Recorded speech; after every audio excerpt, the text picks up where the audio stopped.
bastante utilizado por la justicia. Va a empezar, la verdad es que los 4 disertantes tienen currículos muy frondosos, con lo cual, tratando de no ser arbitrarios, los hemos recortado. Y además vamos a ser bien tiranos con el tiempo, porque después de este panel tenemos otro. Cuentan con 15 minutos, no hagan que me enoje. Bueno, va a empezar la disertación la doctora Adriana Granica.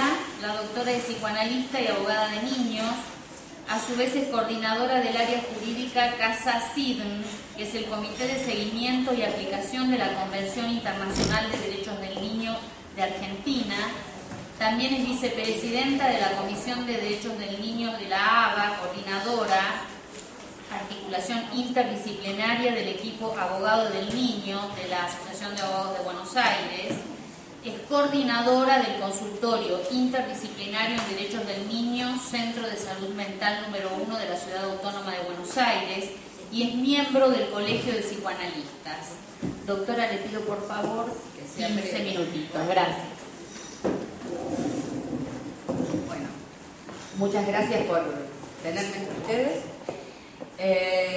Cuando pensé qué era lo que podía transmitir, la primera cosa que se me ocurrió es ¿por qué seguimos hablando de esto? ¿Por qué le seguimos dando un espacio a un síndrome acientífico? Yo creo que eso es un analizador que tendríamos que tomar en cuenta. ¿Por qué se le sigue dando entidad a algo que no existe, cuyos significantes en la definición son... el significante solo, o sea, la palabra habla prácticamente de un método de tortura. Se supone que hay una mujer que tortura a un niño lavándole el cerebro y la terapia vendría a ser un antilavado de cerebro con una especie de separación violenta para que en el medio de estas... o sea, ese síndrome no existe. Como psicoanalista, digo, no existe porque no se puede definir un síndrome desde la exterioridad. Esa definición desde la exterioridad, eso de que es porque una persona obstaculiza el contacto con otro, es una nada misma. Lo puede definir mi tía o el portero de un edificio. No da para hacer una definición científica. Nosotros trabajamos con la complejidad de la mente como psicoanalista. Ahora voy a hablar de cuál es mi rol desde el lugar del abogado del niño. Trabajamos con la complejidad de la mente, con las estructuraciones, con una cosa que lleva como muchísimo tiempo de pensar. Sin duda el cachorro humano es el más dependiente de todas las especies y para su constitución necesita del otro humano, necesita del otro, y realmente su desarrollo es en relación al otro. Que su desarrollo sea en relación al otro, que tenga una dependencia muchísimo mayor que la del gatito que nace, mama y sale caminando, que necesite del otro para constituirse, no quiere decir que el otro sea un manipulador. Digo, cada vez que estamos pensando en que el discurso de un niño está articulado en el discurso del otro, no estamos hablando más que de todos nosotros, y de él, de cualquiera. Cualquier sujeto, cuando se va estructurando, es hablado por otro, porque es bueno, porque es parte de la cultura que el otro vaya hablando, y de ese lugar se va a ir autonomizando. Por eso hablamos de la diferenciación progresiva que va teniendo el sujeto para su individuación. Con lo cual, capturar algo que es de las relaciones vinculares, transformarlo en una situación sindrómica, es un absurdo desde el inicio. Mucho peor es pensar que esta pseudocientificidad va tomando entidad en nuestros juzgados y en muchos de los técnicos, y no solo los jueces, no solo los operadores judiciales. A mí lo que más me preocupa son mis colegas psi. Son los que más me preocupan porque es como si cuando llega la orden o el oficio judicial se olvidan de todo lo que pudieron construir, de todo lo laborioso que es pensar en la estructuración psíquica de un niño para solo imaginar que ahí hay alguien que está manipulando. yo puedo hablar con ella, con él, mira, esta es una situación manipuladora, pero yo digo, y ahora me van a disculpar, pero voy a hacer un chiste. ¿Por qué no hablamos del SAC? El SAC-K, o sea, a ver, ¿cuántos sujetos somos manipulados permanentemente por la información, por los medios de comunicación? ¿Cuántos creemos que estamos pensando nosotros y de repente estamos siendo pensados? Pero eso no es para definir una situación patológica. Tampoco me parece que haya que patologizar la vida. Las situaciones de violencia contra la mujer y contra los niños son suficientemente graves como para poder pensarlas en su singularidad y no pensar en una patología. Si es, digamos, una situación que pensar en eso, pensar en que en la indicación del Poder Judicial de hacer un trabajo con el vínculo pueda ser una alerta para una situación en donde a partir de ahí se pueda trabajar, o sea, es una oportunidad, bueno, yo acepto, pero digamos, en ese punto tiene que caer la judicialización para aparecer el trabajo posible con la subjetividad de quienes están involucrados. Les cuento, les voy a contar como muy rápido porque no sé cómo vamos con el tema tiempo, cómo me enteré. Yo trabajo en un centro de salud mental, soy psicoanalista y soy abogada de niños y hago las dos prácticas y agradezco haber encontrado en la normativa vigente la posibilidad de articular esto, porque es la posibilidad de articular la escucha singular de los niños, cosa que si no queda muy adultocéntrico y muy fundamentalista del lado que sea, de un lado o del otro, no importa. Los niños han ido perdiéndose en esta batalla por imponer ciertos conceptos. Cuando yo decido armar este consultorio interdisciplinario de derechos del niño en el interior de un centro de salud mental, lo primero que hice fue conectarme con los equipos de familia, que hay dos en el centro de salud, uno sistémico y otro de concepción más psicoanalítica. Empecé trabajando en la retrocámara, hay una cámara Gesell, donde venían los chicos con la orden de la revinculación. Y lo que empecé a ver fue un nivel de violencia en los equipos terapéuticos que era impresionante. Los chicos quedaban al margen, o sea, los chicos no tenían palabra. Los terapeutas podían, digamos, con una cuestión de obediencia de vida al Poder Judicial, decía, vos tenés que ver a tu papá porque el juez lo ordenó. Y además una especie de confusión teórica terrible, porque digamos, si el psicoanálisis tiene algo, es tener muchas teorías que están en pugna y algunas que plantean cuestiones que son como que no se pueden banalizar rápidamente y decir que la legalidad o que el lugar de la palabra del juez es la palabra de la cultura, que es toda una concepción que no voy a entrar, pero no es el juez de verdad, el de carne y hueso. Es cómo entra la ley en la constitución de la subjetividad humana. Es cierto que necesitamos que entre la ley, que entre alguien que produzca un corte en esa relación inicial absolutamente necesaria, porque si no hay una relación inicial absolutamente necesaria en esa primera dependencia mamá-niño, estamos mal. Tenemos un niño deprivado y preso del posible marasmo. O sea que tiene que haber un momento de ese inicio para la Constitución, y que ahí debiera haber un corte. El corte lo produce la cultura, lo produce la ley, lo produce el otro que es deseado por la mamá. Entonces la mamá va a dejar de mirar tanto a este niñito para empezar a mirar el otro y va a empezar a incorporarse. Ahora, suponer que esa introducción de la ley es el juez, estamos mal.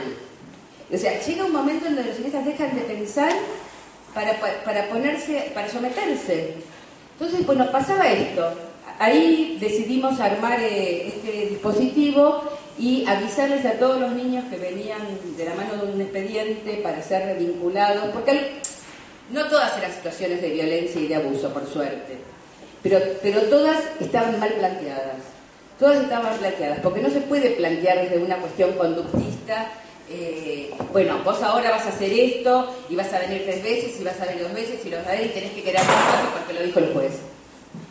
empezamos a plantear que los niños tenían voz propia, que tenían la capacidad de ser escuchados, y armamos cada vez que venía un oficio al centro, nosotros devolvíamos entregábamos el turno con una hojita, que no teníamos la fantasía que con eso se iban a curar, pero les avisábamos que nosotros estábamos ahí para paliar el malestar de la situación que se produjera, que no teníamos poder de policía, más o menos en resumen, no la traje hoy, y que teníamos un dispositivo para que los chicos sean escuchados de acuerdo a la normativa vigente.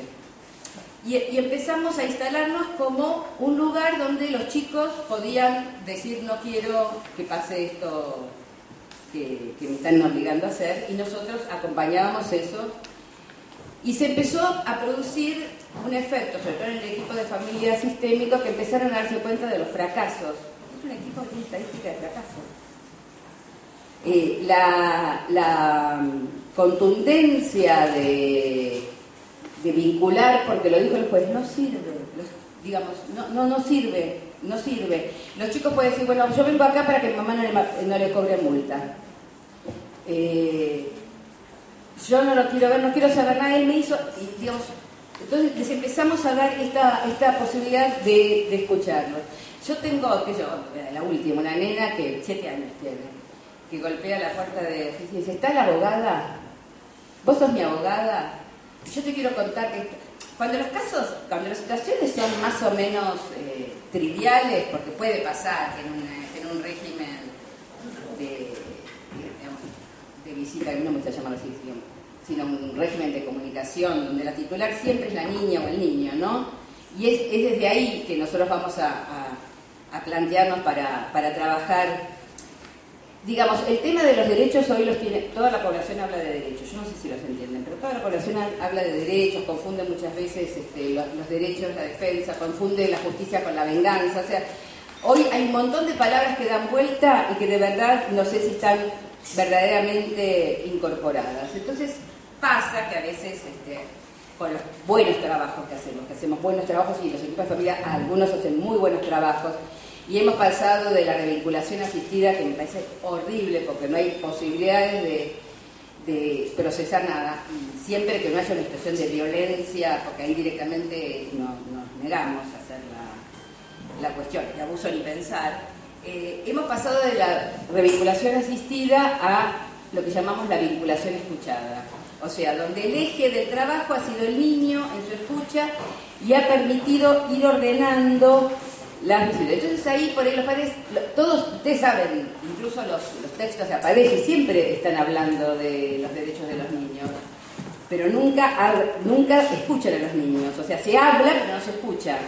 Entonces, mi postura desde el lugar de niñóloga, porque es lo que hice toda la vida, ver a los niños en la escuela, cuando era maestra jardinera, y después verlos como psicoanalista, y ahora pensar en que como abogada tienen la posibilidad de tener voz propia, es reinstalar el lugar del niño, pero no en la cabeza del adulto. No es el derecho del adulto a estar con el niño, es el derecho del niño a comunicarse con un padre o una madre que no lo maltrate, que no sea violento y que no haya dañado en su integridad psicofísica.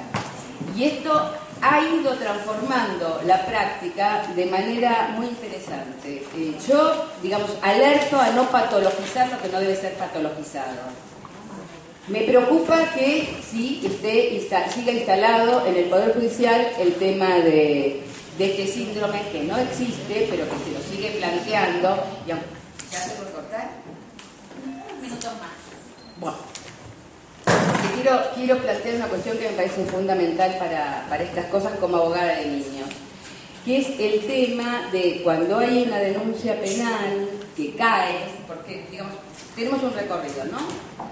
Hay una denuncia, se investiga la denuncia, los chicos a veces no quieren participar ni de las cámaras GESEL, ni de las, digamos, no son escuchados, son indagados, y no quieren, y tienen derecho a callar, y uno tiene que decir que los tiempos procesales no son iguales a los tiempos psíquicos, que hay un momento donde un chico que fue agredido en su integridad necesita un cierto tiempo para poder procesar, y por ahí no es el momento de...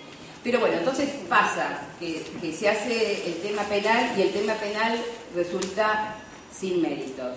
Hasta ese momento el juzgado civil dio medidas, produjo todas las posibilidades de supuesta protección de ese niño y esa mujer, porque en general nos pasa a las mujeres. Pero cae el tema penal y el juzgado civil siente una especie de obediencia automática a lo penal. Y me parece un tema muy complejo y que es el que tenemos que tomar en cuenta, y que me alegro que Graciela Joffre en Villa Gesell haya planteado la cuestión de no darle bolilla a lo que pasó en el ámbito penal, haber escuchado a los niños y haber tomado una decisión en consecuencia. Creo que tenemos por delante los abogados de niños, y lo estamos trabajando fuertemente, la posibilidad de, acompañando a los niños en su singularidad, no en la estandarización, acompañando a los niños en su singularidad, poder hacer este planteo.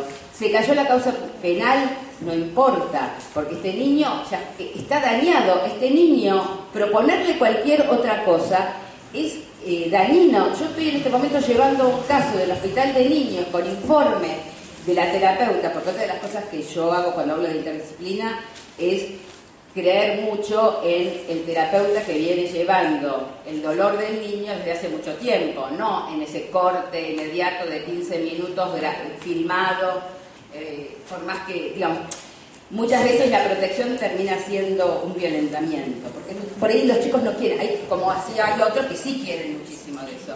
Entonces, lo último que quiero decir, y después en todo caso le damos una vuelta, es esto: si nosotros podemos acompañar a los niños y que ellos puedan tener su voz propia, y tener voz propia significa también su silencio propio, Hay muchos niños que no quieren hablar, y una abogada de niños puede acompañar al niño en plantear que el niño no quiere hablar en este momento y que habrá que darle otra oportunidad cuando él pueda. Me encantó el fallo de esta jueza de Villa Gesell, que tomó en cuenta lo que los chicos dijeron, lo que los terapeutas que tienen una trayectoria con el niño, no el que lo vio en un ratito, el que tiene una trayectoria. Yo les creo, la verdad es que por eso soy ingenua, pero yo creo, digo, el poder trabajar articuladamente con quien está a cargo de un trabajo terapéutico no es lo mismo que los operadores judiciales que lo hacen en una especie de corte inmediato. Entonces, este punto me parece fundamental. Me parece, yo tengo un artículo escrito acerca del pudor y de la intimidad, donde en un momento yo me sentía que estaba como una encerrona trágica, como diría mi analista fallecido Ulloa. Si yo no exponía a la chica algo que le iba a hacer muy mal, se caían las medidas civiles. Y si la exponía y estaba mal. Y yo como abogada de la nena planteaba que la nena no tenía ni que declarar, fue una cosa horrible que en todo caso en la segunda vuelta lo cuento. Y que tuvo un final absolutamente feliz porque finalmente se respetó el tiempo de la nena, el momento de hacer su alegato, y además cuando estuvo en la Cámara Gesell, en un lugar muy cuidado y con su terapeuta, dijo: a los que están afuera de la Cámara yo les quiero decir que soy una nena, pero tengo derechos y tengo abogadas. Y lo que me pasó, me pasó.